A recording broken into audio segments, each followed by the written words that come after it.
మనకు ఇతర జీవుల కన్నా అధికమైన జ్ఞానం ఉన్నా దానిని కేవలం భౌతిక సంపదల కొరకు మాత్రమే వినియోగించడం విచారకరం కదా.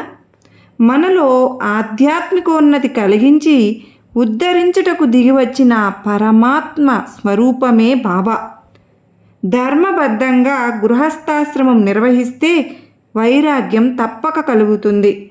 దాని వలన జ్ఞానం కలుగుతుంది. ఆ జ్ఞానం వల్లనే మోక్షం వస్తుందని వేద ప్రమాణం. బాబా కూడా మొదట తన దగ్గరకు వచ్చిన వారి లౌకిక కోరికలను తీర్చి ఆత్మజ్ఞానాన్ని ప్రసాదించి మోక్షాన్ని అనుగ్రహించారు.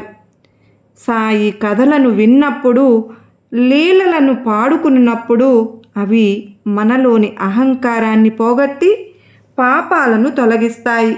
మోక్షమునకు అవి సులభ సాధనములు. కేవలం పరమాత్మ, ఆ పరమాత్మ యందలి ప్రేమ మాత్రమే సత్యము అని మనం గ్రహిస్తే కనుక వారిని సాయినాథుడు తమ సన్నిధికి చేర్చుకుంటారు అన్న సత్యాన్ని మనం గ్రహించి తీరాలి.